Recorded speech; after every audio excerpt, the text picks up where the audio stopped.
امین والصلاة والسلام علی رسولہ محمد وآلہ وصحبہ اجمعین اشہد ان لا الہ الا اللہ وحدہ لا شریک لہ واشہد ان محمدا عبدہ ورسولہ اما بعد۔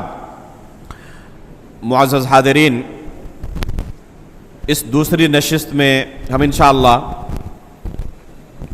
چند اہم ایسے کفریہ اعمال اور باطل عقائد کا تذکرہ کریں گے جن کے ارتکاب سے ایک انسان اسلام سے خارج ہو جاتا ہے، اور ہمارے اس معاشرے کے اندر یہ بیماری موجود ہے۔ بہت سارے لوگ اس بیماری کے شکار ہیں، اس بیماری میں مبتلا ہیں۔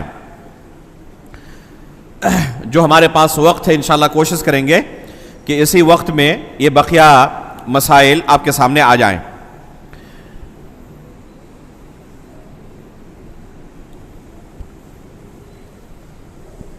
ایک عقیدہ اور عمل جو ایک انسان کو اسلام سے خارج کر سکتا ہے وہ یہ ہے کہ شریعت کے کسی مسئلے کے بارے میں بغض، کراہیت، نفرت رکھی جائے۔ کوئی شخص شریعت کے کسی مسئلے سے بغض رکھے، نفرت رکھے، کراہت کی نظر سے اسے دیکھے، گرچہ اس پر عمل بھی کر رہا ہے، لیکن اس کے دل میں محبت نہیں ہے، نفرت ہے، اس کے دل میں بغض ہے، کراہیت ہے اس عمل کو لے کر۔ وہ کہہ رہا ہے کہ شریعت کے تمام مسائل تو بہت اچھے ہیں، لیکن دو چار مسائل ایسے ہیں جو مجھے پسند نہیں ہیں، جو مجھے اچھے نہیں لگتے ہیں۔ اگر یہ نہ ہوتے شریعت کے اندر تو زیادہ اچھا ہوتا، یہ اسلام بڑا بہترین مذہب ہوتا اگر بس یہ دو چار یہ قوانین جو ہیں یہ نکال دیے جاتے تو۔ اللہ رب العالمین نے قرآن کریم کے اندر حکم ہمیں کیا دیا ہے؟ ادخلوا فی السلم کافہ، مکمل طریقے سے اسلام کے اندر داخل ہو جاؤ۔ ایسا نہیں کہ اپنی عقل کے کسوٹی پر اسے پہلے تولو، جو پسند ہو اسے قبول کرو، اور جو تمہاری ناقص عقل میں تمہیں ناپسند لگے اسے ریجیکٹ کر دو۔ نہیں، اس کی گنجائش نہیں ہے۔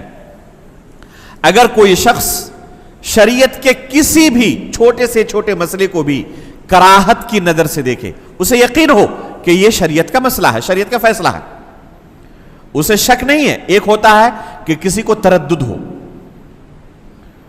دلیل کو لے کر کہ یہ چیز شریعت میں ہے یا نہیں ہے۔ بعض علماء کہتے ہیں کہ یہ حدیث صحیح ہے، بعض علماء کہتے ہیں حدیث ضعیف ہے، اس وجہ سے مجھے تردد ہے، شک ہے کہ یہ شریعت کا حصہ ہے یا شریعت کا حصہ نہیں ہے۔ یہ الگ مسئلہ ہے۔ یہاں پر جسے کفر کہا جا رہا ہے وہ کیا چیز ہے کہ وہ تسلیم کر رہا ہے کہ میں مانتا ہوں کہ اللہ رب العالمین نے کہا ہے قرآن کے اندر اسے، لیکن مجھے بس یہ قانون پسند نہیں ہے۔ وہ کہے کہ ختنہ والا جو سسٹم ہے نا، مجھے بس یہی چیز پسند نہیں ہے اسلام کے اندر۔ فجر کی نماز خصوصاً سردی کے موسم میں بس یہی چیز مجھے پسند نہیں ہے، باقی اسلام کی تمام چیزیں اچھی ہیں۔ گرمی کے موسم میں، سخت گرمی میں، دھوپ میں یہ روزہ جو کبھی کبھی آ جاتا ہے نا، یہ مجھے بس پسند نہیں ہے، باقی تمام چیزیں مجھے اچھی لگتی ہیں اسلام کی۔ وہ اپنے حساب سے اسلام کو ڈھالنا چاہے، جس طریقے سے اللہ رب العالمین نے نازل کیا ہے اس طریقے سے نہیں، اپنی مرضی کے مطابق اسلام کو ڈھالنا چاہے، تو یہ اس کا طریقہ اسے اسلام سے خارج کر دے گا۔ گرچہ عمل بھی کر رہا ہو، روزہ بھی رکھ رہا ہے، وہ فجر کی نماز میں سب سے پہلے حاضر ہوتا ہے، لیکن ناپسندیدگی کے ساتھ۔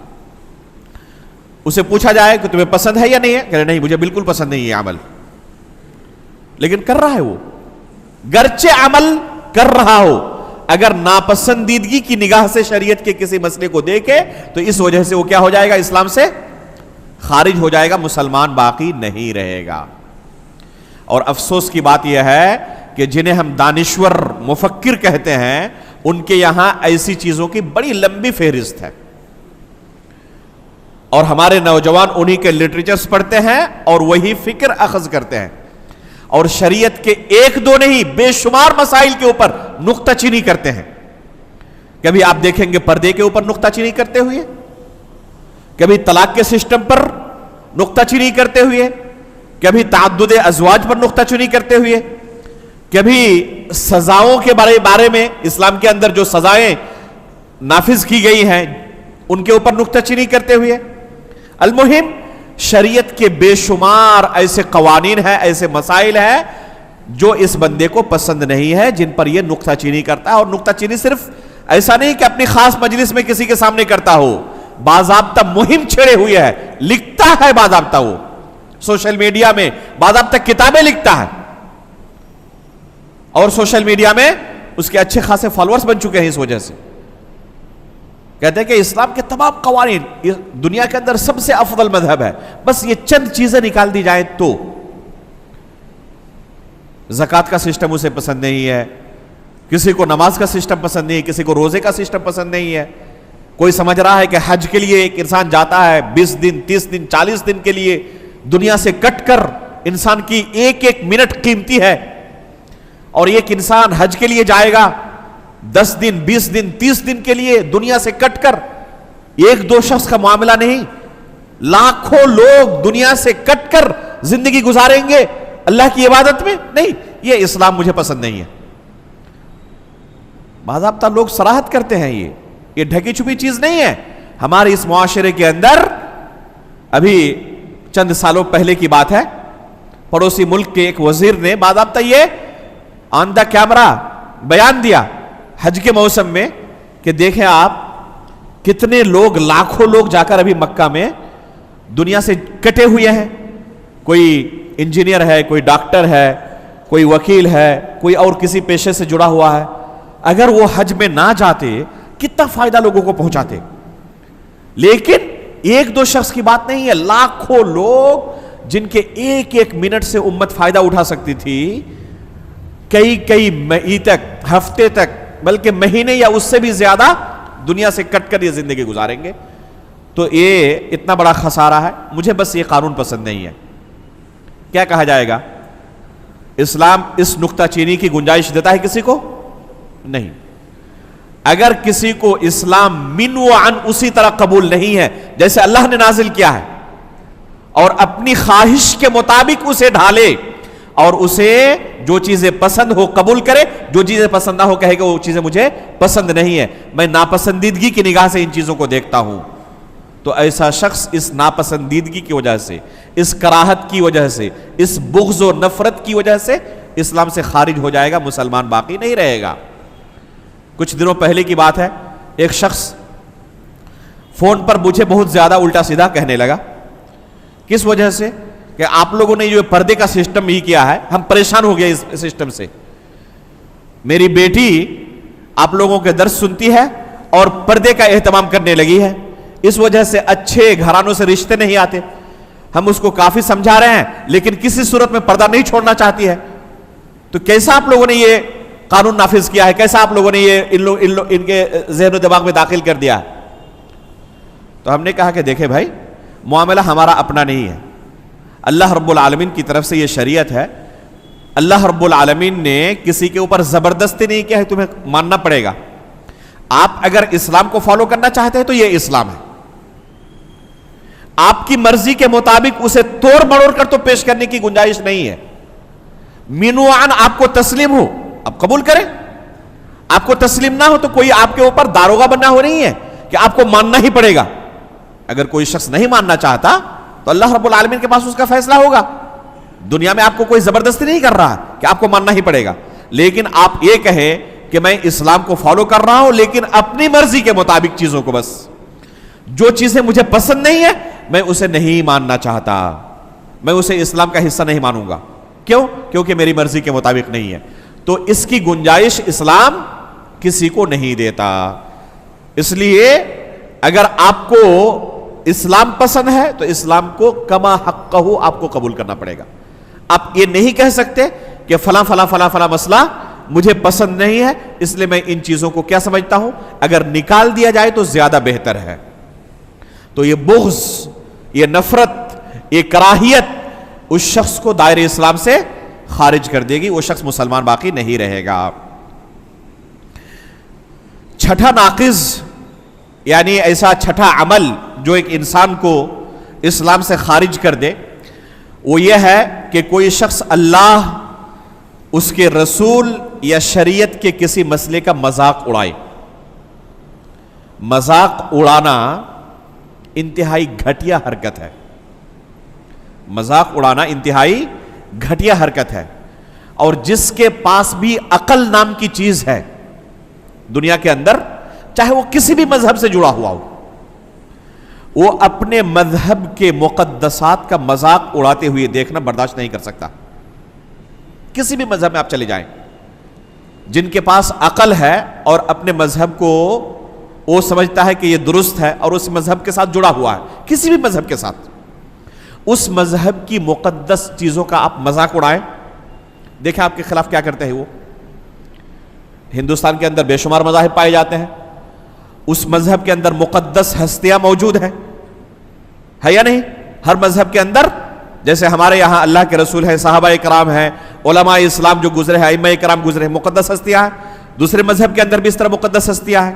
کوئی شخص اگر کسی مذہب کی کسی مقدس ہستی کا مذاق اڑائے تو دیکھے کہ اس مذہب کے ماننے والے اس کا کیا اشر کرتے ہیں. پورا روڈ جام کر دیں گے، پورا شہر بند کر دیں گے کہ جس نے مذاق اڑایا ہے پہلے اس کو ہمارے سامنے پیش کر، اس کو ہم کیا کریں گے، اس کا ہمیں سر چاہیے. ہوتا ہے نہیں ہوتا؟ کوئی بھی شخص مذاق اڑایا جانا برداشت نہیں کر سکتا اپنے مذہب کا یا اپنے مذہب کی مقدسات کا یا مقدس ہستیوں کا.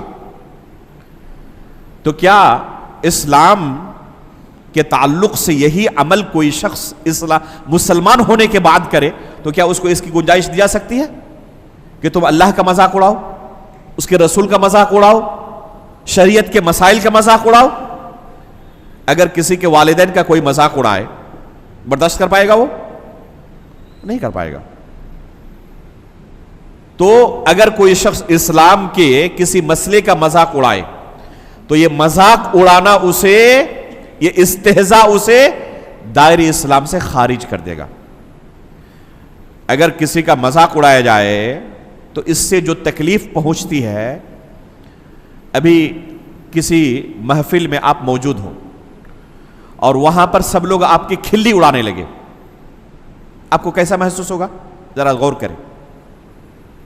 آپ کی عزت کے ساتھ لوگ کھیل رہے ہیں، آپ کی کھلی اڑا رہے ہیں، آپ کا مذاق اڑا رہے ہیں سب، تو آپ کو کیسا محسوس ہوگا؟ اما عائشہ رضی اللہ تعالی عنہا اللہ کے رسول صلی اللہ علیہ وسلم سے پوچھتی ہیں کہ اللہ کے رسول، جنگ احد میں جو آپ کو اور آپ کے صحابہ کو مشکلات کا سامنا کرنا پڑا، اللہ کے رسول صلی اللہ علیہ وسلم کا دندان مبارک شہید ہوا، 70 صحابہ کرام شہید ہوئے، تو کیا آپ کی زندگی میں کوئی دن ایسا گزرا ہے جو جنگ احد والے دن سے بھی زیادہ سخت ہو آپ کے لیے؟ جنگ احد میں جو آپ کو تکلیف پہنچائی گئی، کیا آپ کی زندگی میں کوئی دن ایسا ہے جس دن آپ کو اس سے بھی زیادہ تکلیف پہنچائی گئی ہو، تکلیف دی گئی ہو؟ تو اللہ کے رسول صلی اللہ علیہ وسلم نے کیا کہا کہ ہاں، اس سے بھی زیادہ مجھے تکلیف دی گئی ہے. کب؟ میں بنو ثقیف کے پاس پہنچا تھا، عبد ابن یالیل کے پاس، اور وہاں پر میں نے اللہ رب العالمین کا پیغام لوگوں کے سامنے پہنچایا، لیکن ان لوگوں نے میرا مذاق اڑایا، چھوٹے بچوں کو میرے پیچھے لگا دیا اور سب میری کھلی اڑا رہے تھے. وہاں پر میں ایک ان کے درمیان مذاق بن کر رہ گیا تھا. وہ تکلیف جو مجھے پہنچی ہے بنو ثقیف کے دن، جنگ احد سے بھی زیادہ وہ میرے لیے تکلیف دہ ہے. اب ذرا غور کریں اللہ کے رسول صلی اللہ علیہ وسلم کیا فرما رہے ہیں. جنگ احد میں 70 صحابہ کرام شہید ہوئے، اللہ کے رسول صلی اللہ علیہ وسلم کا چہرہ خون آلود کر دیا گیا. یہ جو جسمانی تکلیف پہنچائی گئی، اس سے کہیں زیادہ اللہ کے رسول کو تکلیف اس وقت پہنچی تھی جب اللہ کے رسول کا مذاق اڑایا گیا تھا بنو ثقیف کے اندر. چھوٹے بچوں کو اللہ کے رسول کے پیچھے لگا دیا گیا تھا اور سب کے سب اللہ کے رسول کا مذاق اڑا رہے تھے. اللہ کے رسول کو اس سے زیادہ تکلیف پہنچی ہے. کوئی بھی عقل مند شخص مذاق اڑایا جانا برداشت نہیں کر پاتا. اب اگر کوئی شخص اللہ کا، اس کے رسول کا، شریعت کے کسی مسئلے کا مذاق اڑائے تو کیا اس کے بعد وہ مسلمان باقی رہ سکتا ہے؟ علماء نے بالاجماع جن مسائل کو نواقض اسلام میں سے شمار کیا ہے کہ ایک انسان اسلام سے خارج ہو جاتا ہے، ان میں سے ایک مذاق اڑانا ہے. کہ اگر کوئی شخص مذاق اڑائے شریعت کے کسی مسئلے کا تو فوراً اسلام سے خارج ہو جاتا ہے، مسلمان باقی نہیں رہتا. آج آپ دیکھیں بعض لوگ اسے بالکل سیریس نہیں لیتے. ان کی مجلسوں کے اندر گفتگو کا موضوع اسلام کے بعض مسائل ہوتے ہیں اور ایک دوسرے کی تفریح کے لیے، تفریح تباہ کے لیے کیا کرتے ہیں؟ اسلامی مسائل کا مذاق اڑاتے ہیں. اسلامی مسائل کا، کوئی داڑھی کا مذاق اڑا رہا ہے، کوئی پردے کا مذاق اڑا رہا ہے، کوئی جہنم کے عذاب کا مذاق اڑا رہا ہے، کوئی جنت کی نعمتوں کا مذاق اڑا رہا ہے، کوئی قبر کے عذاب کا مذاق اڑا رہا ہے. عجیب و غریب لوگوں کی حالت ہے. لوگ مذاق اڑاتے ہیں. کوئی عبادت کا مذاق اڑا رہا ہے کہ فلاں شخص نماز پڑھ رہا ہے تو وہ دیکھ کر ایسا لگا کہ بندر ناچ رہا ہے. نعوذ باللہ من ذالک. بعض لوگ اس طرح شعائر اسلام کا مذاق اڑاتے ہیں. بعض لوگ کیا کہتے ہیں؟ ایسی جنت میں کون جائے جس میں ہزاروں برس کی حوریں ہوں. نعوذ باللہ من ذالک. جنت کی نعمتوں کا مذاق اڑا رہے ہیں. تو یہ مذاق اڑانا ایک شخص کو اسلام سے خارج کر دیتا ہے، مسلمان باقی نہیں رہتا. اس لیے کبھی اسلام کے تعلق سے کوئی زبان کھولے تو انتہائی محتاط انداز میں، کبھی بھی مذاق اڑانے والا لہجہ نہ ہو. اسلام کے مسائل کا تذکرہ کرتے ہوئے، اللہ اور اس کے رسول کا تذکرہ کرتے ہوئے کبھی کوئی مذاق نہ اڑائے. ساتویں چیز جس سے ایک انسان اسلام سے خارج ہو جاتا ہے وہ ہے جادو ٹونا. اور ہمارے اس ماحول میں بکثرت یہ عمل موجود ہے. جادو کرنا، جادو کرانا، سیکھنا، سکھانا، یہ سب کفریہ اعمال ہیں. اللہ رب العالمین نے اسے کفر قرار دیا ہے. آپ سورۃ البقرہ میں ہاروت و ماروت کا قصہ پڑھیں. اللہ رب العالمین نے ہاروت و ماروت کا قصہ بیان کرتے ہوئے اسے بار بار کفر کہا. استاد محترم شیخ عبد الرزاق البدر حفظہ اللہ اس آیت کی تفسیر کرتے ہوئے کہتے تھے کہ اس میں 1 2 نہیں 10 دلائل موجود ہیں کہ جادو کرنا، جادو کرانا، کسی سے سیکھنا یا سکھانا، یہ سب کے سب کفر. 1 2 نہیں 10 دلائل موجود ہیں اس آیت کے اندر. وَاتَّبَعُوا مَا تَتْلُو الشَّيَاطِينُ عَلَى مُلْكِ سُلَيْمَانَ وَمَا كَفَرَ سُلَيْمَانُ وَلَكِنَّ الشَّيَاطِينَ كَفَرُوا يُعَلِّمُونَ النَّاسَ السِّحْرَ. شیاطین کے کفر کا تذکرہ اللہ رب العالمین نے کس عمل کو ذکر کرتے ہوئے کہا ہے؟ یعلمون الناس السحر. لوگوں کو کیا کرتے تھے شیطان؟ لوگوں کو جادو سکھاتے تھے. پتا چلا کہ جادو سکھانا کیا ہے؟ کفر ہے. وما يعلمان من احد حتى يقولا انما نحن فتنة فلا تكفر. یہ دونوں ہاروت و ماروت کسی کو اس وقت تک جادو نہیں سکھاتے جب تک کہ اس سے یہ نہیں کہتے کہ دیکھو ہم اللہ کی طرف سے آزمائش کے طور پر آئے ہوئے ہیں، کفر نہ کرو. جادو سیکھو گے کافر ہو جاؤ گے. پہلے تنبیہ کرتے تھے، اس کے باوجود کوئی سیکھنا چاہتا تب سکھاتے، لیکن تنبیہ کرنے کے بعد کہ جادو سیکھنے کی بنا پر تم کیا ہو جاؤ گے؟ کافر ہو جاؤ گے، مسلمان باقی نہیں رہو گے. کیوں آخر جادو کو کفر کہا گیا؟ کیونکہ ایک جادوگر اس وقت تک جادو کر ہی نہیں سکتا، ممکن ہی نہیں ہے جب تک کہ کفر و شرک کے راستے سے نہ گزرے. ایک جادوگر کیسے جادو کرتا ہے؟ شیطان کی مدد سے جادو کرتا ہے. اور شیطان اس وقت تک کسی انسان کی مدد نہیں کرتا جب تک کہ اسے شرک یا کفر نہ کرا لے. یا تو شیطان کہے گا کہ میرے سامنے پہلے تم سجدہ کرو، مجھے سجدہ کرو گے تب میں تمہاری مدد کروں گا. آپ ہو سکتا ہے کہ کسی جادوگر کو بڑا متقی سمجھتے ہو، تہجد گزار سمجھتے ہو، حقیقت میں اس نے پہلے کفر کیا ہے، شرک کیا ہے، تب وہ جادوگر بنا ہے. ممکن ہی نہیں ہے کہ وہ توحید پر باقی بھی رہے اور جادوگر بن بھی جائے. یہ ممکن نہیں ہے، یہ محال ہے. کہ کوئی توحید پر باقی بھی رہے, اپنی توحید سے سودا کرنے پر راضی نہ ہو, اور اس کے باوجود وہ جادوگر بن جائے. یہ ممکن نہیں ہے. شیطان کی مدد کے بغیر جادوگر نہیں بن سکتا. جادوگر جو کرتے ہوئے دکھاتا ہے وہ شیطان کی مدد سے دکھاتا ہے, اور شیطان جب تک آپ کے ایمان کا سودا نہیں کر لیتا تب تک آپ کو جادو نہیں سکھاتا یا آپ کی مدد نہیں کرتا جادو کے عمل میں. یا تو کبھی آپ کو کہے گا کہ مجھے سجدہ کرو, یا پھر قرآن پر پیشاب کرنے کے لیے کہے گا. یہ سب انہی لوگوں کے تجربات ہیں جو اپنی زبانی اقرار کرتے ہیں کہ ان مراحل سے گزرنے کے بعد ہم سیکھنے کے مرحلے میں پہنچے ہیں, تب ہمیں یہ جادو سکھایا گیا ہے. پہلے کفری اعمال کا ارتکاب کرنا پڑتا ہے تب بندہ جادوگر بنتا ہے. کبھی کہتا ہے عورتوں کے گندے خون سے قرآن کو لکھو, کبھی پیر میں قرآن کا کوئی صفحہ پھاڑو, اپنے پیر میں باندھو اور جا کے حمام میں داخل ہو. بے شمار ایسے کفری اعمال پہلے کراتا ہے شیطان, اس کے بعد اس کی مدد کرنا شروع کرتا ہے. تو جادو سیکھنا, سکھانا, کرنا, کرانا, یہ سب کے سب کفری اعمال ہیں. دیکھنا کیا ہے؟ یہ گرچہ کفر نہ ہو لیکن حرام ہے. ابھی اگر پتا چلے کہ شہر کے اندر کچھ جادوگر آئے ہوئے ہیں, ایک ہفتے تک رہیں گے اور اپنے کرتب دکھائیں گے, آپ جا کر وہاں دیکھیں غیر مسلم سے زیادہ مسلمان آپ کو نظر آئیں گے, اور ان میں سے بہت سارے ایسے بھی ہوں گے جو قرآن و سنت پڑھتے پڑھاتے ہیں. ان مسائل کا تذکرہ نہ ہونے کی وجہ سے اور سنگینی بیان نہ کیے جانے کی وجہ سے لوگ اپنے ایمان کا سودا کرنے تک تیار ہو جاتے ہیں, حالانکہ یہ حرام ہے اقل درجہ. اگر کفر کے درجے پر بھی نہ پہنچے تب بھی لطف اندوز ہونا, ان کی بھیڑ میں شرکت کرنا اور بھیڑ بڑھانا, یہ اقل درجہ یہ حرام ہے. آج موبائل کے زمانے میں اس بھیڑ کی ہمیں ضرورت بھی نہیں پڑتی. اسی موبائل کے اندر بے شمار ویڈیوز ہمیں مل جاتے ہیں جادو کے, اور بعض لوگ ماشاءاللہ گھنٹوں تک اس طرح کے جادو کے ویڈیوز دیکھتے رہتے ہیں. کیا جائز ہے یہ؟ ناچ گانے کے ویڈیوز دیکھنے کا گناہ وہ نہیں ہے جو جادو کے ویڈیوز دیکھنے کا گناہ ہے. یہ کفر وہاں پر کیا جا رہا ہے اور اس چیز سے آپ لطف اندوز ہو رہے ہیں.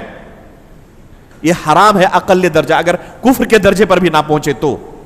اس لیے میرے بھائیوں, ان چیزوں سے اپنے ایمان کی حفاظت کریں, ان چیزوں سے دور رہیں, خود دور رہیں اور اپنے بال بچوں کو, دوست و احباب کو بھی دور رکھیں. 8ویں چیز جس سے ایک انسان دائرہ اسلام سے خارج ہو سکتا ہے وہ ہے کفار و مشرکین کے ساتھ دوستی کرنا اور مسلمانوں کے خلاف ان کی مدد کرنا. کفار و مشرکین کے ساتھ دوستی کرنا اور مسلمانوں کے خلاف مدد کرنا ایک انسان کو دائرہ اسلام سے خارج کر دیتا ہے. لیکن کیا علی الاطلاق یا اس کے اندر تفصیل ہے؟ اس کا جواب یہ ہے کہ اس کے اندر تفصیل ہے. یہ مسئلہ سمجھنا ہے ہمیں. علی الاطلاق یہ اسلام سے خارج کرنے والا عمل نہیں ہے. بعض صورتوں میں جائز ہے, بعض صورتوں میں گناہ کبیرہ ہے, اور بعض صورتوں میں اسلام سے خارج کرنے والا عمل ہے. یہاں پر دوستی کے بارے میں کہا جا رہا ہے, حسن سلوک کے بارے میں نہیں کہا جا رہا ہے. جہاں تک حسن سلوک کی بات ہے تو غیر مسلموں کے ساتھ حسن سلوک علی الاطلاق کیا جائے گا, گرچہ ان کا تعامل آپ کے ساتھ اچھا نہ ہو, وہ آپ کو تکلیفیں پہنچاتے ہو, گالی گلوچ کرتے ہو, آپ کے ساتھ برا برتاؤ کرتے ہو, اس کے باوجود بھی آپ ان کے ساتھ اچھا سلوک کریں. یہ شریعت ہمیں تعلیم دیتی ہے. کسی بھی غیر مسلم کے ساتھ کبھی بھی کوئی برا برتاؤ نہ کرے, اپنی طرف سے حتی الامکان کوشش کرے کہ جس مذہب کو ہم فالو کرتے ہیں وہ مذہب دوسرے مذہب کے فالورز کو نقصان پہنچانے کی تعلیم نہیں دیتا, اس دنیا کے اندر فتنہ و فساد پھیلانے کی تعلیم نہیں دیتا, امن و امان قائم کرنے کی تعلیم دیتا ہے. میں آپ کو ایک قصہ سناتا ہوں صحیح بخاری سے. خبیب رضی اللہ تعالی عنہ کو مکہ کے مشرکین نے پکڑ لیا اور انہیں مکہ کے بازار میں جا کر بیچ دیا. انہیں خرید لیا کچھ لوگوں نے اس نیت سے کہ پرانی جو دشمنی ان کے ساتھ ہماری ہے, بعد جنگوں میں انہوں نے ہمارے لوگوں کو قتل کیا ہے. ظاہر سی بات ہے کہ جنگ کے اندر جب دو فریق شریک ہوتے ہیں تو ایک دوسرے کو قتل کریں گے. تو ان کے بعض پرکھوں کو خبیب رضی اللہ تعالیٰ عنہ نے قتل کیا تھا کسی جنگ میں. جب دیکھا کہ خبیب رضی اللہ تعالیٰ عنہ بیچے جا رہے ہیں، اس زمانے میں انسانوں کی خرید و فروخت ہوتی تھی مارکیٹ کے اندر، جیسے آلو پیاز خریدتے ہیں نا، اس انسانوں کو بھی خریدتے تھے. تو مکہ کے کچھ مشرکین نے کیا خبیب رضی اللہ تعالیٰ عنہ کو پکڑ کر مکہ کے مارکیٹ میں بیچ دیا. ان لوگوں نے خرید لیا، کس نیت سے؟ ان کو قتل کرنے کے لیے، اپنے کسی رشتہ دار کے خون کا بدلہ لینے کے لیے خبیب رضی اللہ تعالیٰ عنہ سے. لیکن اتفاق سے اس وقت اشہر حرم چل رہا تھا. اشہر حرم جانتے ہیں نا؟ 4 مہینے ایسے ہیں جن کو اشہر حرم کہا جاتا ہے. ان مہینوں میں قتل و غارت گری کو مکہ کے لوگ بھی جائز نہیں سمجھتے تھے. مکہ کے مشرکین بھی ان مہینوں کا احترام کرتے تھے اور کسی کو قتل نہیں کرتے تھے. تو اتفاق سے اشہر حرم چل رہا تھا. انہیں انتقام لینے کی وجہ سے کیا کرنا ہے؟ خبیب رضی اللہ تعالیٰ کو قتل کرنا ہے، لیکن ابھی قتل نہیں کر سکتے. تو کیا کیا انہوں نے؟ ان کو خرید کر اپنے گھر میں ان کو قید کر دیا، بیڑیوں سے جکڑ دیا. خبیب رضی اللہ تعالیٰ عنہ کو قتل کریں گے، جیسے یہ مہینہ ختم ہوگا فوراً، جیسے مہینہ ختم ہوگا قتل کر ڈالیں گے. خبیب رضی اللہ تعالیٰ کو بھی پتا ہے، گھر والوں کو بھی پتا ہے. ایک دن کیا ہوا، گھر کی ایک خاتون سے خبیب رضی اللہ تعالیٰ نے استرا طلب کیا غیر ضروری بالوں کو صاف کرنے کے لیے. ان کے ہاتھ میں استرا ہے. اسی خاتون کا ایک بچہ کھیلتے ہوئے خبیب رضی اللہ تعالیٰ عنہ کے پاس پہنچ گیا. خبیب رضی اللہ تعالیٰ عنہ نے اس بچے کو اپنی ران پر گود میں بیٹھا لیا اور ان کے ہاتھ میں استرا ہے اور اپنے غیر ضروری بالوں کو صاف کر رہے ہیں. وہ اسی دوران یہ خاتون غافل تھی اپنے بچے سے. اسی دوران اس خاتون کی نظر پڑتی ہے اپنے بچے پر، اور جیسے ہی دیکھتی ہے کہ میرا بچہ دشمن کے گود میں، اور دشمن کے ہاتھ میں کیا ہے؟ استرا ہے. اور ایک کون سا دشمن ہے؟ جسے ابھی ہم قتل کرنے والے ہیں. اب ذرا بتائیں، دنیا کے کسی بھی مذہب کے اندر کوئی بھی مذہب ایسا کوئی دکھا سکتا ہے کہ ایسے شخص کو بھی آپ معاف کر دیں جو آپ کو قتل کرنے والا ہے؟ لوگ کیا کہیں گے؟ کم از کم مجھے آپ قتل کرنے والے ہیں تو کم از کم کچھ لوگوں کو تو میں مار کے جاؤں. جب مجھے مارا ہی جائے گا تو ایسے ہی نہتھے دنیا سے جانے سے بہتر ہے کہ کچھ لوگوں کو جو مجھے قتل کرنے والے مار کے جاؤں. یہ بچہ خبیب رضی اللہ تعالیٰ عنہ کے گود میں بیٹھا ہوا، اور جیسے یہ خاتون دیکھتے ہیں فوراً گھبرا جاتی ہے، اور گھبراہٹ ان کے چہرے پر بالکل واضح ہے. تو خبیب رضی اللہ تعالیٰ عنہ کیا کہتے اس خاتون سے؟ اتخشین ان اقتلہ. صحیح بخاری کے الفاظ ہیں کہ کیا آپ ڈر رہی ہیں کہ آپ کے بچے کو میں قتل کر ڈالوں گا؟ ما کنت لافعلہ، ہرگز میں یہ کام نہیں کر سکتا. جس مذہب سے میں تعلق رکھتا ہوں، میرا مذہب اس بات کی اجازت نہیں دیتا کہ ایک معصوم کو بغیر اس کے کسی جرم کے سزا دی جائے.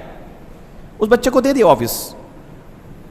یہ اسلام کی تعلیم ہے کہ کوئی آپ کا جانی دشمن بھی ہو نا، تب بھی اسے آپ نقصان نہ پہنچائیں. اس کے ساتھ کیا کریں؟ حسن سلوک کریں. تو حسن سلوک یہ الگ چیز ہے. قرآن میں اللہ رب العالمین کا ارشاد ہے وَإِن جَاهَدَاكَ عَلَىٰ أَن تُشْرِكَ بِي مَا لَيْسَ لَكَ بِهِ عِلْمٍ فَلَا تُطِعْهُمَا وَصَاحِبْهُمَا فِي الدُّنْيَا مَعْرُوفًا. تمہارے والدین مشرک ہوں، تمہیں شرک کرنے پر مجبور کریں، ان کی بات نہ مانو، اطاعت نہ کرو، لیکن دنیاوی معاملات کا جہاں تک تعلق ہے تو ان کے ساتھ حسن سلوک کرو. والدین مشرک ہیں، اپنے بچے کو، اپنے بیٹے کو شرک پر مجبور بھی کر رہے ہیں، اس کے باوجود اللہ تعالیٰ حکم دے رہے ہیں کہ اپنے والدین کے ساتھ برا برتاؤ نہ کرو، ان کے ساتھ حسن سلوک کرو. تو حسن سلوک الگ چیز ہے، لیکن دوستی کرنا، محبت کرنا یہ دل کا عمل ہے. جیسے اگر کوئی شخص کسی مسلمان سے، اللہ کے نیک بندے سے اللہ کے لیے محبت کرے، یہ نیک عمل ہے یا نہیں ہے؟ اس کا بدلہ ملے گا نہیں ملے گا اسے؟ قیامت کے دن عرش کے سایہ تلے جن 7 قسم کے لوگوں کو جگہ دی جائے گی، ان میں سے ایک کون ہے؟ رجلان تحابا فی اللہ. ایسے 2 لوگ جو اللہ رب العالمین کے لیے آپس میں کیا کرتے ہیں؟ محبت کرتے ہیں. یہ اتنا مبارک عمل ہے کہ اللہ تعالیٰ عرش کے سایہ تلے ایسے لوگوں کو جگہ دیں گے. تو یہ دل کا عمل ہے، محبت کرنا. اللہ اور اس کے رسول کے ساتھ ہو تو اس کا اجر یہ ہے، اور اللہ اور اس کے رسول کے دشمنوں کے ساتھ یہ محبت ہو تو اسے سزا ملے گی. جس وجہ سے محبت کر رہا ہے اس وجہ کو دیکھنے کے بعد اس پر حکم لگے گا. کس وجہ سے محبت کر رہا ہے؟ پتہ چلا کہ محبت کرنا جائز نہیں ہے. محبت کس کے ساتھ ہوگی؟ اللہ اور اس کے رسول کے ساتھ, اور اللہ اور اس کے رسول کے احکام کی تعمیل کرنے والوں کے ساتھ, اللہ اور اس کے رسول کے مطابق زندگی گزارنے والوں کے ساتھ محبت ہو سکتی ہے. باقی اللہ اور اس کے رسول کے دشمنوں کے ساتھ محبت نہیں ہو سکتی ہے. حسن سلوک ہوگا لیکن محبت نہیں ہو سکتی. اب اگر کسی کی محبت ہو اللہ اور اس کے رسول کے دشمنوں کے ساتھ تو اس کا کیا حکم ہے؟ اس کا حکم محبت کی وجہ کے اعتبار سے الگ الگ لگے گا. دیکھا جائے گا کس وجہ سے محبت کر رہا ہے. اگر کوئی شخص کسی غیر مسلم سے اس کے کفر اور شرک کی وجہ سے محبت کر رہا ہے, کسی غیر مسلم سے کس لیے محبت کر رہا ہے؟ اس کے کفر کی وجہ سے, اس کے شرک کی وجہ سے. مثال کے طور پر کہے کہ یہ جو ان غیر مسلموں کا یہ تہوار ہے نا, اس تہوار میں انسانیت کا بہت بڑا درس دیا گیا ہے, اس وجہ سے مجھے یہ تہوار پسند ہے, اور اس وجہ سے اس تہوار کے منانے والے مجھے پسند ہیں اور ان سے میں محبت کرتا ہوں. تو محبت کی وجہ کیا ہے؟ ان کا کفر اور شرک. وہ عمل کیا ہے؟ وہ کفری عمل ہے, اور اس کفری عمل کی وجہ سے ایک غیر مسلم کے ساتھ وہ محبت کر رہا ہے. تو یہ محبت اسے دائرے اسلام سے خارج کر دے گی, وہ شخص مسلمان باقی نہیں رہے گا. لیکن اگر دنیاوی اغراض و مقاصد کی وجہ سے محبت کرتا ہے, دین کی وجہ سے نہیں. کسی غیر مسلم کے ساتھ محبت کس لیے ہے؟ کیونکہ وہ میرا کیا ہے؟ تجارت کے اندر پارٹنر ہے.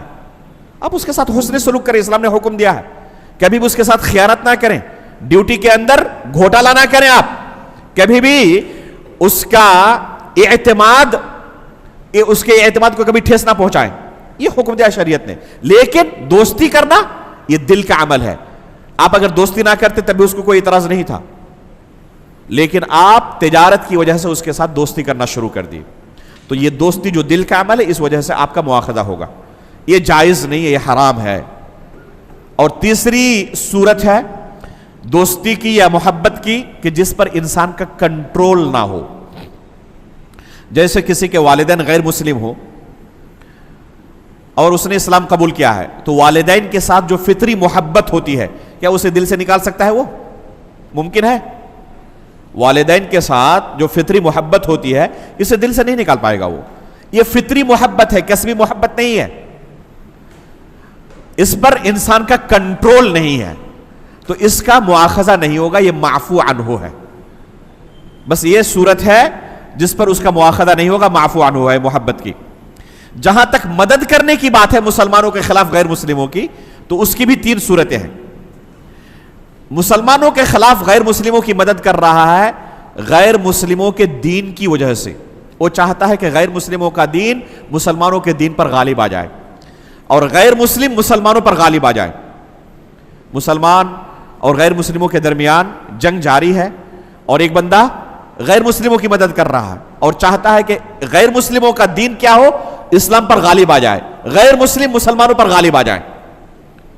تو یہ عمل اسے دائرے اسلام سے خارج کر دے گا, مسلمان باقی نہیں رہے گا. دوسری صورت ہے کہ اپنے دنیاوی اغراض و مقاصد کے لیے غیر مسلموں کی مدد کرے مسلمانوں کے خلاف, تو یہ گناہ کبیرہ ہے, کفر نہیں ہے. دلیل کیا ہے اس کی کہ گناہ کبیرہ ہے, کفر نہیں ہے؟ حاطب بن ابی بلتع رضی اللہ تعالیٰ عنہ کا قصہ جو صحیح بخاری کے اندر موجود ہے. اللہ کے رسول صلی اللہ علیہ وسلم کے زمانے میں یہ قصہ پیش آ چکا ہے. فتح مکہ کے موقع پر انتہائی رازدارانہ طریقے سے اللہ کے رسول صلی اللہ علیہ وسلم جنگ کی تیاری کر رہے ہیں, مکے پر حملے کی تیاری کر رہے ہیں. اور حاطب بن ابی بلتع رضی اللہ تعالیٰ عنہ ایک لیٹر لکھ رہے ہیں مکہ کے سرداروں کے نام. کس لیے؟ مقصد کیا ہے؟ حاطب رضی اللہ تعالیٰ عنہ کا مکہ کے اندر کوئی اپنا رشتہ دار نہیں تھا, لیکن ان کی جائیداد وہاں پر موجود تھی, مال و متاع موجود تھا. یہ چاہتے تھے کہ قریش کے سرداروں کے نام ایک لیٹر لکھیں اور انہیں تھوڑا بس کیا کریں, انفارم کر دیں کہ ہم آپ پر چڑھائی کرنے والے ہیں, جتنی ہو سکے تیاری کر لیں. جانتے ہیں کہ اس سے پہلے جنگ خندق میں پوری دنیا کے جتنے مسلمانوں کے دشمن تھے سب کے سب جمع ہو چکے تھے, کچھ اکھاڑ نہیں پائے مسلمانوں کا. اس کے بعد بنو قریظہ جو مدینہ کے یہود تھے, انہوں نے بھی غیر مسلموں کا ساتھ دیا تھا, تو ان کے تمام لوگوں کو، تقریباً 600 لوگ تھے، جتنے ان کے بالغ لوگ تھے سب کو قتل کیا گیا۔ اس کے بعد غزوۃ المریسی پیش آیا، سرنڈر کر دیا، مسلمانوں کے خلاف کھڑے ہونے کی ہمت ہی نہیں دکھا سکے۔ خیبر میں وہاں بھی سرنڈر کر دیا۔ تو اس سے پہلے جتنی جنگیں اب ہو چکی ہیں غیر مسلموں کے یہاں، کفار و مشرکین کے یہاں، اب اتنی طاقت نہیں رہ گئی ہے کہ مسلمانوں کا مقابلہ کر سکے۔ تو حاتب رضی اللہ تعالیٰ عنہ واضح طور پر دیکھ رہے ہیں کہ مکہ کے لوگوں کے پاس اتنی طاقت نہیں ہے کہ ہمارا وہ کسی صورت میں مقابلہ کر سکتے ہیں، لیکن یعنی ان کو ہم یہ خبر دیں تو اسلام کو، مسلمانوں کو نقصان نہیں پہنچے گا۔ تھوڑا سا احسان ان پر کرنے کی وجہ سے فائدہ مجھے کیا ملے گا؟ میرے مال و متاع کی حفاظت ہو جائے گی وہاں پر۔ دوسرے جو مسلمان ہیں، ان کے بہت سارے رشتہ دار مکہ میں موجود ہیں، وہ تو حفاظت کر لیں گے، لیکن میرا تو کوئی نہیں ہے، تو کم از کم میرے مال و متاع کی وہ حفاظت کریں۔ اس مقصد سے انہوں نے ایک لیٹر لکھا۔ اللہ کے رسول صلی اللہ علیہ وسلم کو وحی کے ذریعے خبر ہو گئی۔ اللہ کے رسول صلی اللہ علیہ وسلم نے صحابہ کرام کو بھیجا، علی رضی اللہ تعالیٰ عنہ کو، ابو مرثد الغروی رضی اللہ تعالیٰ عنہ کو، اور بعض صحابہ کرام کو بھیجا کہ جائیں مکہ کے راستے خاتون ہے، ان کے ساتھ ایک لیٹر ہے، روضہ خاخ تک پہنچنے سے پہلے پہلے یہ لیٹر پکڑ کر لائے میرے پاس۔ صحابہ کرام پہنچے، اس خاتون کو پکڑا انہوں نے، کہا کہ آپ کے پاس کوئی لیٹر ہے ہمارے حوالے کر دیں۔ انہوں نے کہا کہ میرے پاس کوئی لیٹر نہیں ہے۔ تلاشی لی، حقیقت میں کوئی لیٹر نہیں ملا۔ انہوں نے کہا کہ دیکھیں اللہ کے رسول نے کہا ہے کہ آپ کے پاس لیٹر ہے، اور ہمیں یقین ہے کہ آپ کے پاس ہے، کیونکہ اللہ کے رسول نے کہا، گرچہ ہم تلاشی میں ناکام ہو گئے ہوں لیکن ہمیں یقین ہے، یا تو آسانی کے ساتھ ہمارے حوالے کر دیں یا پھر ہم ننگا کر کے آپ کو تلاشی لیں گے۔ جب وہ خاتون سمجھ گئی کہ یہ کسی صورت میں ٹس سے مس نہیں ہونے والے، ان کو یقین ہے میرے پاس لیٹر ہے، تو پھر لیٹر نکال کر ان کے حوالے کی۔ یہ صحابہ کرام لے کر لیٹر پہنچے مدینہ، دیکھا کہ حاتب رضی اللہ تعالیٰ عنہ کی طرف سے لیٹر لکھا گیا۔ تو اللہ کے رسول صلی اللہ علیہ وسلم نے پوچھا، ما ھذا یا حاتب، یہ دلیل ہے کہ مسلمانوں کے خلاف غیر مسلموں کی مدد کرنا علل اطلاق کفر نہیں ہے۔ اگر علل اطلاق کفر ہوتا تو اللہ کے رسول سوال ہی نہ کرتے کہ کیوں آپ نے یہ کام کیا۔ واضح طور پر مسلمانوں کے خلاف کفار کی مدد کر رہے ہیں، رازدارانہ طریقے سے مسلمان تیاری کر رہے ہیں، اور آپ ایک دشمن کو ہمارے پلان کے بارے میں خبر دے رہے ہیں، تو مسلمانوں کے خلاف کفار کی واضح طور پر مدد ہے یہ۔ اگر یہ کفر ہوتا تو اللہ کے رسول سوال ہی نہ کرتے حاتب رضی اللہ تعالیٰ عنہ سے، اور ان کے گردن مارنے کا حکم دیتے کہ مرتد ہو چکے ہیں، لیکن اللہ کے رسول صلی اللہ علیہ وسلم نے سوال پوچھا، ما ھذا یا حاتب، تو کیا فرمایا حاتب رضی اللہ تعالیٰ عنہ نے؟ اللہ کے رسول میرے معاملے میں جلد بازی نہ کریں۔ دیکھیں، میں نے صرف یہ چھوٹا سا احسان ان کے اوپر اس لیے کیا تھا تاکہ میرے مال و متاع کی وہ حفاظت کریں۔ آپ میں سے ہر ایک کے کچھ نہ کچھ رشتہ دار وہاں موجود ہیں، کوئی نہ کوئی وہاں موجود ہے، ان کے مال و متاع کی حفاظت ہو جائے گی، میرا مال کون اس کی حفاظت کرے گا؟ تو بس میں چھوٹا سا احسان کرنا چاہتا تھا، اس کے علاوہ کوئی میرا مقصد نہیں۔ عمر فاروق رضی اللہ تعالیٰ عنہ وہی بیٹھے ہوئے تھے، کہہ رہے ہیں کہ دعنی اضرب عنق ھذا المنافق یا رسول اللہ، اللہ کے رسول اجازت دے اس منافق کی گردن مار دیتا ہوں۔ اللہ کے رسول صلی اللہ علیہ وسلم نے کیا فرمایا کہ عمر آپ کو پتا نہیں کہ جنگ بدر کے اندر یہ شرکت کر چکے ہیں، اور خود اللہ رب العالمین نے کہا ہے کہ اعملوا ما شئتم فقد غفرت لکم، آج کے بعد جو مرضی آئے تم عمل کرو، پہلے ہی ہم نے تمہارے گناہوں کو معاف کر دیا ہے۔ اللہ کے رسول کا اس موقع پر یہ کہنا، فقد غفرت لکم سے استدلال کرنا کہ یہ ایسا عمل تھا حاتب رضی اللہ تعالیٰ عنہ کا جس کے لیے مغفرت کی ضرورت ہے، یعنی یہ گناہ تھا۔ تو یہ دلیل ہے کہ اسلام کے خلاف اگر کفار کی کوئی مدد کر رہا ہے دنیاوی اغراض و مقاصد کے لیے، کفار کے دین کی وجہ سے نہیں بلکہ اپنے ذاتی مقاصد حاصل کرنے کے لیے، تو یہ گناہ کبیرہ ہے، کفر نہیں ہے۔ اور تیسری صورت ہے کہ کوئی شخص غیر مسلم کی مدد کرے مسلمانوں کے خلاف، کس لیے؟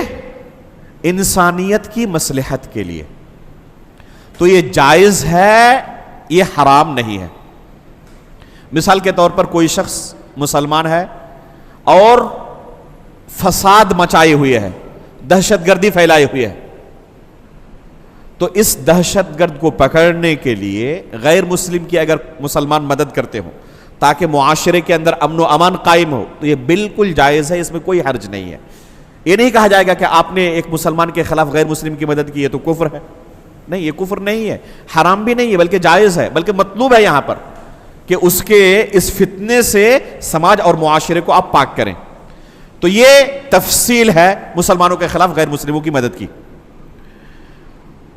اس کے بعد 90 ناقض ہے، کوئی شخص کسی انسان کے بارے میں یہ عقیدہ رکھے کہ اس پر شریعت لاگو نہیں ہوتی۔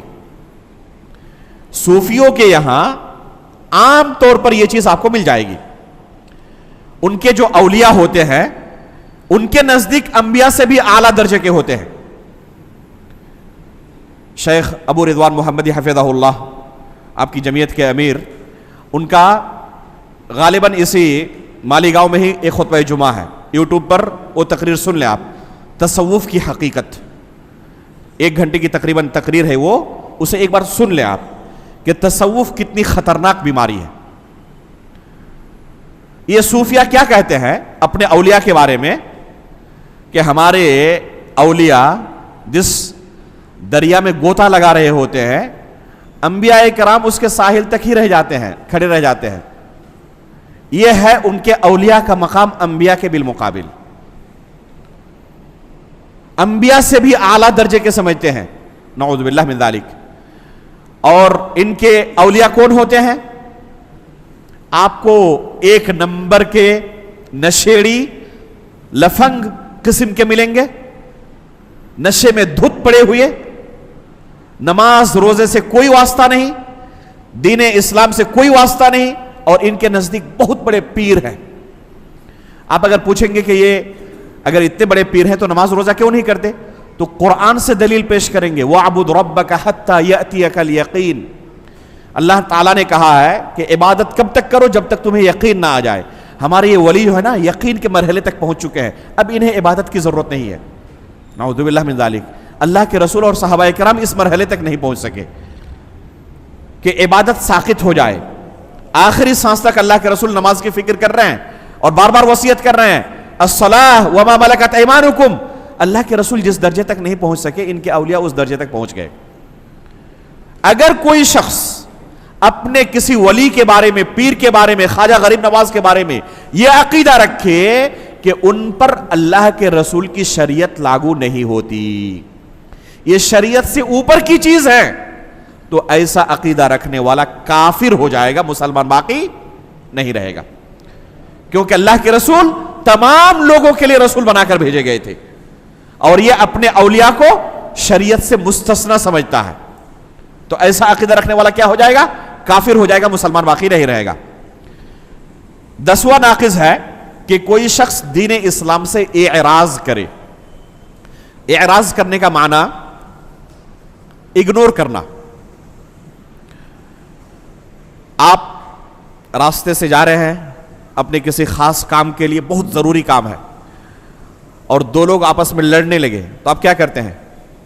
اپنا کام چھوڑ کر گاڑی سے اتر کر ان دونوں کا تصفیہ کریں، ان دونوں کے درمیان صلح کرائیں، وہاں جا کر بیٹھیں اور دونوں کی بات سنیں۔ یہ کرتے ہیں یا کسی طرح بچا کر چاہتے ہیں کہ نکل جائیں، تاکہ جس آفس کے لیے جا رہا ہوں، جس نوکری کے لیے جا رہا ہوں، انٹرویو کے لیے جا رہا ہوں، فلائٹ پکڑنے کے لیے جا رہا ہوں، ٹرین پکڑنے کے لیے جا رہا ہوں، ہماری فلائٹ مس نہ ہو جائے، یہ چاہتے ہیں نا آپ؟ تو آپ اگنور کرتے ہوئے نکل جاتے ہیں، ایسی کوشش کرتے ہیں کہ میرا کوئی تعلق ہی نہیں ہے، کسی نے کسی کو قتل کر دیا اور آپ وہاں پر موجود ہیں، تو پولیس پکڑے گی آپ کو بھی۔ لوگ کیا کرتے ہیں؟ اگنور کرتے ہیں کہ مجھ سے کوئی تعلق ہی نہیں ہے، میں نے دیکھا ہی نہیں، گویا کہ یہ الگ معاملہ ہے کہ کیا کرنا چاہیے کیا نہیں کرنا چاہیے، میں اگنور سمجھا رہا ہوں کہ اگنور کسے کہتے ہیں۔ اگر کوئی شخص دین اسلام کے بارے میں اسی طرح کا تعامل کرے، اگنور کرے، یہ نماز روزے مجھ سے متعلق چیز نہیں ہے۔ آپ اگر کہیں کہ آپ مسلمان گھرانے سے تعلق رکھتے ہیں، چلے نماز پڑھیں، آج عید کا دن ہے، چلے عیدگاہ چلے، کہہ رہے نہیں یہ مجھ سے متعلق چیز نہیں ہے۔ آپ لوگ کہہ رہے ان چیزوں میں مجھے انٹرسٹ نہیں ہے۔ اس سے آپ پوچھیں کہ دن میں رات میں کتنی نماز اللہ نے فرض کی ہے، نہیں پتا اسے، وضو کرنے کا طریقہ نہیں پتا، نماز پڑھنے کا طریقہ نہیں پتا، کن چیزوں سے وضو ٹوٹ جاتا ہے، نماز ٹوٹ جاتی ہے، دین اسلام ٹوٹ جاتا ہے، نہیں پتا۔ رمضان مہینے میں روزہ رکھنا ہے، نہیں پتا اسے، بلکہ رمضان جیسا کوئی مہینہ ہے اسے نہیں پتا۔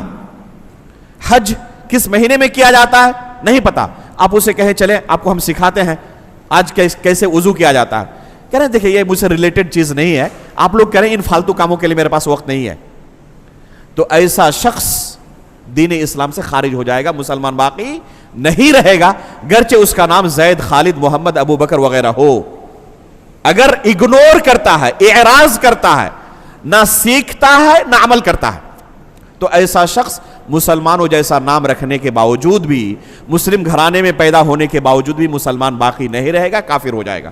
اور آج حالت بہت سارے علاقوں میں اسی طرح پہنچ چکی ہے۔ بنگال کے کچھ علاقے میں ہمارے کچھ رشتہ دار ہیں، وہ ایک دم اسی صورت کی عکاسی کرتے ہیں، بتاتے ہیں کہ ہمارے علاقے میں تقریباً یہی حالت ہے، پورے علاقے میں کوئی مدرسہ نہیں ہے، علماء کی کمی ہے، اور جہاں یہ دو چیزیں نہ ہوں، آپ کو ہو سکتا ہے کہ اس کا احساس نہ ہو، کیونکہ اتنی بڑی نعمت جامعہ محمد منصورہ کی صورت میں آپ کے پاس موجود ہے، ان علاقوں میں جائیں جہاں پر کوئی دینی مدرسہ نہیں ہے، نہ مکتب کا سسٹم ہے، آپ کو ہو سکتا ہے مسجد بھی نظر نہ آئے کہیں پر، حالانکہ وہاں پر ان کے آدھار کارڈ وغیرہ چیک کریں، مسلمانوں جیسے نام ملیں گے۔ ماہ رمضان میں باضابطہ تمام کے تمام ہوٹل کھلے ہوئے ہیں، آپ جا کر کسی سے کہیں کہ رمضان مہینے میں آپ تو مسلمان جیسا نام لگ رہا ہے، کیوں کھا رہے ہیں کھانا؟ تو کہہ رہے ہیں کیوں، کیا ہو گیا؟ تعجب کے ساتھ پوچھتے ہیں، آپ روزہ نہیں رکھتے؟ روزہ کسے کہتے ہیں ہم نہیں جانتے، تو رمضان مہینے میں روزہ رکھنا پڑتا ہے، رمضان کون سا مہینہ ہوتا ہے؟ تعجب کے ساتھ پوچھتے ہیں۔ کیا خیال ہے کہ چونکہ وہ مسلمانوں جیسا نام رکھے ہوئے ہیں، مسلم گھرانے میں پیدا ہوئے ہیں، اس لیے مسلمان ہے وہ؟ نہیں، ایسے شخص کے لیے یہ کہا جائے گا کہ یہ شخص دین اسلام سے اعراض کی وجہ سے، ایک ہے سستی اور کاہلی کی وجہ سے، اس کی بات نہیں کر رہا ہوں، ایک ہے اعراض کرنا، پیٹ دکھانا، اگنور کرنا، تو یہ اسلام سے اسے خارج کر دے گا، وہ مسلمان باقی نہیں رہے گا۔ یہ 10 جو نواقض ہیں، شیخ محمد بن عبد الوہاب رحمہ اللہ نے اپنی کتاب نواقض الاسلام کے اندر ان کا تذکرہ کیا ہے۔ اس کے اوپر میں چند چیزوں کا بس فہرست کے طور پر ذکر کر دیتا ہوں، وقت ایسے ہی بہت زیادہ ہو چکا۔ اگر کوئی شخص قرآن کو مخلوق کہے تو وہ بھی کافر ہو جائے گا، یہ بھی سلف کے ہاں ایک متفقہ عقیدہ ہے۔ امام ابن ابی حاتم الرازی رحمہ اللہ نے اجماع نقل کیا ہے تمام سلف صالحین کا کہ اگر کوئی شخص قرآن کو مخلوق کہتا ہے تو ایسا شخص کافر ہے۔ ابھی جہم بن صفوان کی ہم نے بات کی تھوڑی دیر پہلے پہلی نشست میں کہ جہم بن صفوان کو قتل کیا گیا تھا اسی جرم کی بنا پر، وہ اللہ رب العالمین کے صفت کلام کا انکار کرتا تھا، قرآن کو مخلوق کہتا تھا۔ تو اگر کوئی شخص قرآن کو مخلوق کہے تو کافر ہوگا، وہ مسلمان باقی نہیں رہے گا، یہاں تک کہ اگر اس کے کافر ہونے پر کسی کو شک ہو وہ بھی کافر ہو جائے گا، اور اس بارے میں بھی تمام سلف صالحین کا اجماع ہے۔ افسوس کی بات یہ ہے کہ یہ مسائل ہمارے درمیان بہت زیادہ ان کا تذکرہ نہ ہونے کی وجہ سے بہت سارے لوگوں کو یہ بھی نہیں پتا ہوتا کہ ہمیں عقیدہ کیا رکھنا چاہیے۔ آپ جا کر جائزہ لیں اپنے سماج اور معاشرے کا، جو لوگ نماز پڑھنے کے لیے آتے ہیں باضابطہ ماشاءاللہ دینی مزاج رکھتے ہیں، ان سے بھی پوچھیں کہ قرآن کے بارے میں آپ کا کیا خیال ہے، مخلوق ہے یا کیا کہیں گے آپ؟ اکثر و بیشتر لوگوں کا جواب آپ سنیں گے کہ ہم پتہ نہیں ہے کہ کیا عقیدہ رکھنا چاہیے۔ تفصیل کا بھی موقع نہیں ہے، دارالسلام ممرہ میں میرا ایک درس چل رہا ہے ابھی عقیدے اور منہج کے اوپر، گزشتہ 2 دروس میں اسی مسئلے پر ہم نے بحث کی ہے، دوسرے اور تیسرے درس میں اسی مسئلے پر بحث کی ہے کہ قرآن کے بارے میں اگر کوئی شخص مخلوق ہونے کا عقیدہ رکھے تو اس کا کیا حکم ہے، اور ہمارا کیا عقیدہ ہونا چاہیے دلائل کی روح سے، سلف صالحین کا کیا عقیدہ تھا۔ اختصار کے ساتھ قرآن کے بارے میں ہمارا عقیدہ یہ ہونا چاہیے کہ قرآن اللہ کا کلام ہے، قرآن اللہ کا کلام ہے، اللہ رب العالمین نے کلام کیا ہے۔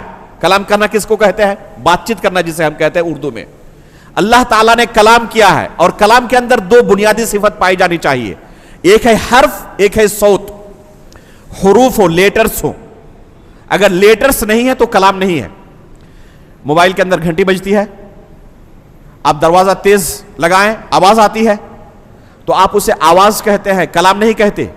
یہ نہیں کہتے کہ دروازہ بات کر رہا ہے، کیوں؟ کیونکہ اس کے اندر حروف نہیں پائے گئے، آواز پائی گئی۔ اگر حروف پائے جائیں آواز نہ ہو تب بھی اس کو کلام نہیں کہا جاتا.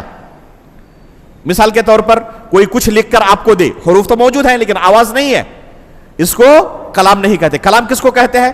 دو بنیادی صفت اس کے اندر پائی جائے, آواز ہو اور کیا ہو؟ حروف ہو. تو اللہ رب العالمین نے کلام کیا ہے, جبریل علیہ الصلوۃ والسلام نے اس کلام کو سنا ہے اور پھر اللہ کے رسول صلی اللہ علیہ وسلم پر اس کلام کو اتارا ہے. اللہ کے رسول صلی اللہ علیہ وسلم جبریل امین علیہ الصلوۃ والسلام سے اس کلام کو سنتے ہیں. ایسا نہیں جیسے باطل فرقے کہتے کہ اللہ کے رسول کے دل میں ڈال دیا گیا تھا, نہیں. اللہ کے رسول صلی اللہ علیہ وسلم جبریل امین علیہ الصلوۃ والسلام سے اس کلام کو سنتے ہیں اور پھر لوگوں کو بیان کرتے ہیں. قیامت کے قریب اس کلام کو دوبارہ اٹھا لیا جائے گا, لوگوں کے سینے سے بھی اور مصحف سے بھی. یہ کلام باقی نہیں رہے گا آخری زمانے میں. اگر کوئی اسے مخلوق کہے تو کافر ہو جائے گا. یہ اللہ کا کلام ہے. جیسے اللہ رب العالمین مخلوق نہیں خالق ہے ہمارا, اسی لیے اسی طرح اس کی کوئی صفت مخلوق نہیں ہے. ہم کہیں گے کلام کا اللہ کی صفت ہے, اس لیے قرآن مخلوق نہیں ہے. قرآن مخلوق نہیں ہے, یہ ہمارا عقیدہ ہونا چاہیے. اب اگر کوئی بندہ قرآن کو کہے کہ مخلوق ہے تو ایسا شخص کافر ہو جاتا ہے, ایسا شخص مسلمان نہیں ہوتا. افسوس کی بات یہ ہے کہ ہمارے ملک کے اندر جو دیوبندی حضرات پائے جاتے ہیں یہ عقیدے کے باب میں امام ابو حنیفہ رحمہ اللہ کی تقلید نہیں کرتے, اشاعرہ کی اور ماتریدیہ کی تقلید کرتے ہیں. اور اشاعرہ کا عقیدہ کیا ہے؟ اللہ رب العالمین کے اس کلام کا انکار کرتے ہیں جس میں حرف اور صوت ہو. کیا کہتے ہیں؟ وہ کلام نفسی ہے, اور کلام نفسی حقیقت میں کوئی کلام ہے ہی نہیں. اشرف علی تھانوی کا اس تعلق سے عقیدہ پڑھے جو انہوں نے بیان کیا ہے ملفوظات حکیم امت کے اندر, تو آپ پائیں گے وہ کہتے ہیں کہ اللہ کے کلام کی دو قسم ہے, کلام نفسی اور کلام لفظی. کلام لفظی جو ابھی ہم نے بیان کیا کہ قرآن کے بارے میں ہمارا کیا عقیدہ ہونا چاہیے, اس کو کلام لفظی کہتے ہیں. ٹھیک ہے, تو کہتے ہیں کہ جو کلام نفسی ہے اللہ رب العالمین کا وہ اللہ کے رسول سے افضل ہے. کیوں؟ کیونکہ یہ اللہ کی ذات کے ساتھ قائم ہے. اور جو کلام لفظی ہے اللہ کے رسول اس کلام لفظی سے افضل ہے. کیوں؟ کیونکہ کلام لفظی جو ہے اللہ کا وہ مخلوق ہے, اور تمام مخلوقات میں سب سے افضل مخلوق اللہ کے رسول ہے. اس لیے اللہ کا جو کلام لفظی حقیقت وہی کلام ہے, وہی قرآن ہے, تو اللہ کے رسول اس سے افضل ہے. کیونکہ مخلوقات میں سب سے افضل کون ہے؟ اللہ کے رسول ہے, اور وہ کلام لفظی جو ہے وہ ایک مخلوق ہے لیکن اللہ کے رسول سے مفضول ہے, وہ افضل نہیں ہے. لوگ یہی عقیدہ رکھتے ہیں. اس لیے میرے بھائیوں عقیدے کے معاملے کو سیریس لیں. ایسا نہ ہو کہ کسی کفری عقیدے کے اوپر آپ اپنی زندگی گزار دیں اور قبر کے اندر پوچھا جائے وما دینک, تو آپ یہی کفریہ دین پیش کریں اللہ رب العالمین کے سامنے. اس لیے سب سے زیادہ ایک انسان کو جس چیز کی حرص کرنی چاہیے وہ عقیدے کے مسائل کو سیکھنے کی. کہیں پتہ چلے کہ عقیدے کا کوئی درس ہو رہا ہے, شامل ہو. اگر لگے کہ سمجھنے میں مشکل ہو رہا ہے, بہت ساری باتیں نہیں سمجھ میں آ رہی ہیں, پھر بھی آپ جمے رہیں, آہستہ آہستہ یہ باتیں آسان ہو جائیں گی. پہلی مرتبہ سن رہے ہیں اس وجہ سے ہو سکتا ہے پریشانی ہو رہی ہو, بار بار سنیں گے آسان ہو جائے گا, اتنا مشکل نہیں لگے گا بعد میں. اس لیے عقیدے کو سیکھیں. اسی طرح ایک عقیدہ ہے کہ اگر کوئی شخص اللہ رب العالمین کے بارے میں عقیدہ رکھے کہ عرش پر مستوی نہیں ہر جگہ موجود ہے, تو یہ بھی کفری عقیدہ ہے, اور اس وجہ سے بھی ایک انسان اسلام سے خارج ہو جائے گا. اسی طرح سے ایک باطل عقیدہ یہ ہے کہ کوئی شخص صحابہ اکرام کے بارے میں عقیدہ رکھے کہ نعوذ باللہ اللہ کے رسول صلی اللہ علیہ وسلم کی وفات کے بعد تمام کے تمام صحابہ کافر ہو گئے تھے, تو ایسا شخص بھی دائرہ اسلام سے خارج ہو جائے گا. یا نام لے کر ابو بکر صدیق رضی اللہ تعالیٰ عنہ, عمر فاروق رضی اللہ تعالیٰ عنہ, عثمان غنی رضی اللہ تعالیٰ عنہ, ام المؤمنین عائشہ رضی اللہ تعالیٰ عنہ, حفصہ رضی اللہ تعالیٰ عنہ کے بارے میں کہے کہ یہ کافر ہو چکے تھے, تو ایسا شخص مسلمان باقی نہیں رہے گا, ایسا شخص کافر ہو جائے گا.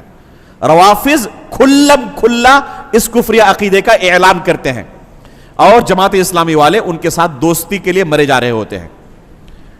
آخر کس چیز پر ان کے ساتھ آپ دوستی کر سکتے ہیں؟ کوئی ایک چیز بتا دے کہ جو عقیدہ ان کا ہو آپ کا بھی ہو سکتا ہے. قدم قدم پر آپ کو ملے گا کہ یہ ایک متوازی دین ہے, اسلام کے بالمقابل ایک دین تیار کیا گیا ہے, اسلام کے ساتھ اس کا کوئی تعلق نہیں. تو اگر کوئی شخص صحابہ اکرام کے بارے میں یا تو بالعموم عقیدہ رکھے کہ تمام کے تمام کافر ہو چکے تھے، یا نام لے کر ابو بکر صدیق، عمر فاروق، عائشہ رضی اللہ تعالیٰ عنہ کہے کہ یہ کافر ہو چکے تھے، تو ایسا شخص دین اسلام سے خارج ہو جائے گا، مسلمان باقی نہیں رہے گا۔ اسی طرح اگر کوئی شخص اللہ رب العالمین کو گالی دے، اللہ کے رسول کو گالی دے، یا اللہ اور اس کے رسول کے کلام کی توہین کرے، جان بوجھ کر بہت سارے لوگ توہین نہیں کر سکتے، لیکن ہمارے اس معاشرے کے اندر ایک بہت بڑی سستی اور کاہلی ہم دیکھتے ہیں اس تعلق سے۔ مدرسے کے اندر بچے پڑھتے ہیں اور کاپی میں کیا کرتے ہیں؟ قرآن و حدیث لکھتے رہتے ہیں، کاپی مکمل ہو گئی، کیا کرتے ہیں؟ اسے بیچ دیتے ہیں جا کر دکان میں، اور اسی میں وہ پکوڑی اور پتہ نہیں کیا کیا سامان آپ کو دیتے ہیں، اور اس میں کیا لکھا ہوا ہے؟ قرآن کی آیت لکھا، اللہ کا کلام ہے، اللہ کے رسول کا کلام ہے۔ کھانے کے بعد آپ اس ورقے کو پھینک دیتے ہیں اور اس پر پھر پیروں تلے اسے رونتے ہیں۔ توہین ہے یا نہیں ہے یہ؟ ہمارے ملک کے اندر آپ کو شاذ و نادر بھی شاید نہ ملے کہیں پر کوئی کوڑا دان ایسا ہو جس میں اوراق محترمہ کو ڈالنے کا بندوبست کیا گیا ہو۔ اوراق محترمہ مطلب ایسے اوراق جن میں اللہ کا نام لکھا ہو، اللہ کے رسول کا نام لکھا ہو، قرآن کی آیت لکھی ہو، حدیث لکھی ہو، کوئی دعا لکھی ہو۔ میرا نام جیسے ہے فاروق عبداللہ، اللہ کا نام وہاں موجود ہے۔ جائز نہیں ہے کہ جہاں پر اللہ کا لفظ موجود ہے اسے آپ پھینک دیں اور اسے پیروں تلے رو دیں۔ ایک کفر ہے، اگر جان بوجھ کر کوئی کرے گا تو کافر ہو جائے گا۔ آپ سعودی عرب چلے جائیں، اس ملک کے محاسن میں سے آپ کو قدم قدم پر احساس ہوگا کہ اسلامی تربیت کیا ہوتی ہے اور غیر اسلامی تربیت کیا ہوتی ہے۔ مدینہ یونیورسٹی کے اندر آپ کو 10 ایسے کوڑے دان مل جائیں گے جن کے اوپر موٹے حرفوں میں لکھا ہوا ہے للأوراق المحترمہ فقط۔ اس کوڑے دان میں آپ کوڑا نہیں ڈال سکتے، صرف محترم اوراق ڈالیں گے۔ قرآن کا نسخہ آپ کے گھر میں ہے، پرانا ہو چکا ہے، بوسیدہ ہو چکا ہے، استعمال کے لائق نہیں ہے، کیا کریں گے اس کو؟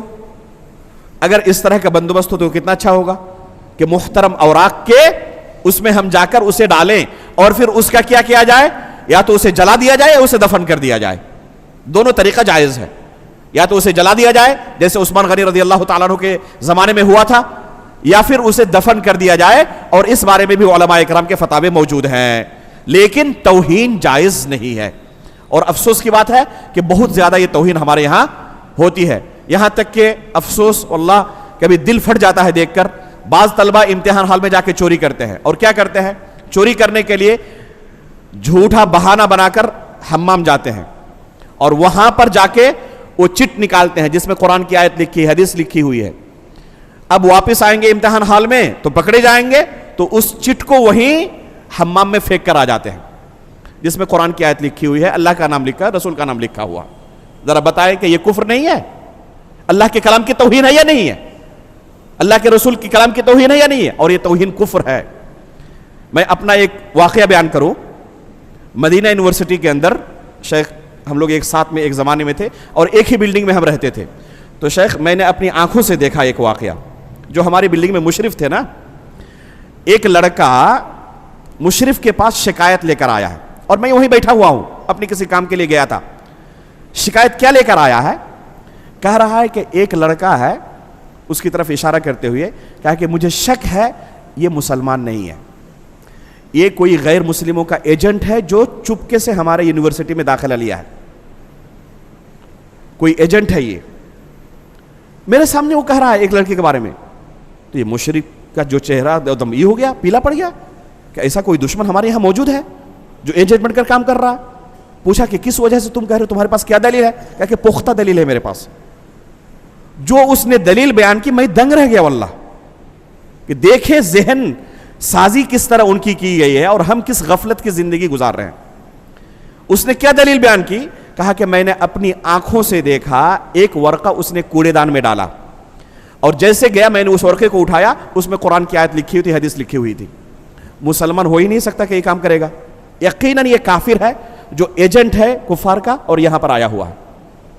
ہم اسے نارمل چیز سمجھتے ہیں، اور وہ کیا سمجھ رہے ہیں کہ یہ ہو ہی نہیں سکتا کہ مسلمان ہو، یہ کافر ہے۔ یہ تو حقیقت میں یہ مسئلہ اسی طرح ہے۔ جان بوجھ کر اگر کوئی اللہ کے کلام کی توہین کرتا ہے تو مسلمان باقی نہیں رہے گا، کافر ہو جائے گا وہ۔ اسی طرح اگر کوئی اللہ کے حلال کردہ چیزوں کو حرام کہے کہ روٹی حرام ہے اور شراب جائز ہے، حلال ہے، ایسا بندہ کیا ہو جائے گا؟ کافر ہو جائے گا، مسلمان باقی نہیں رہے گا۔ اسی طرح اگر کوئی شخص نماز یا دوسری جو ارکان ہیں ان کے وجوب کا انکار کر دے، ایسا شخص بھی مسلمان باقی نہیں رہے گا۔ اس کو کہا جائے کہ میں نہیں مانتا کہ یہ سب چیزیں واجب ہیں، شعائر اسلام کا انکار کر دے۔ اسی طرح اللہ کے رسول کے بارے میں کوئی عقیدہ رکھے کہ آپ آخری نبی نہیں ہیں، آپ کے بعد بھی کوئی نبی آ سکتا ہے، اور بہت سارے لوگ اس ملک کے اندر ہی پیدا ہو چکے تھے، آج بھی بہت ساری ان کی اچھی خاصی تعداد ہے جو مانتے ہیں کہ اللہ کے رسول آخری نبی نہیں تھے، تو ایسا شخص کیا ہو جائے گا؟ مسلمان باقی نہیں رہے گا، کافر ہو جائے گا۔ اسی طرح میں نے آندھرا پردیش کے اندر ایک عجیب و غریب منظر دیکھا اس سال۔ وہاں پر عام چیز ہے، آپ لوگوں کے لیے بات نہیں ہوگی۔ کیا چیز ہے؟ نور بھائی کا طریقہ اختیار کرنا۔ آپ لوگوں نے یہ لفظ کبھی سنا ہے؟ نور بھائی شاید آپ لوگوں کے لیے نیا لفظ ہو، اس علاقے میں عام لفظ ہے یہ، فوراً لوگ سمجھ جائیں گے کہ نور بھائی کیا ہے۔ کچھ لوگ ایسے ہیں جو آدھے مسلمان ہیں آدھے ہندو ہیں، مسجد میں باضابطہ نماز پڑھنے کے لیے آتے ہیں، اور ان کے گھر میں مندر بھی ہے، مندر بھی جاتے ہیں، نہ مکمل ہندو نہ مکمل مسلمان، جتنے ہندوؤں کے تہوار ہیں سب منائیں گے، اور عید اور قربانی بھی منائیں گے، اور روزہ بھی رکھتے ہیں۔ تو ایسے لوگوں کو نور بھائی کہا جاتا ہے۔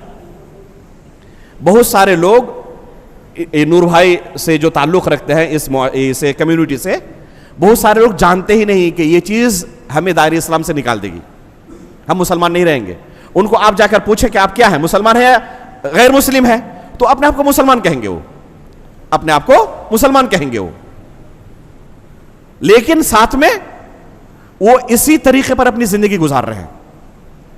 غیر مسلموں کے تہواروں کو منانا، ان کی عبادتوں کو انجام دینا، اسے وہ بالکل بھی غلط نہیں سمجھتے۔ تو ایسا نور بھائی والا طریقہ اپنانا کیا ہوگا؟ ایک انسان کو اسلام سے خارج کر دے گا۔ بہت سارے لوگوں کو سمجھایا گیا، بہت سارے لوگوں نے توبہ کیا اللہ کے فضل سے، اور مکمل طور پر انہوں نے اسلام اختیار کیا، لیکن ابھی بھی بہت سارے لوگ موجود ہیں۔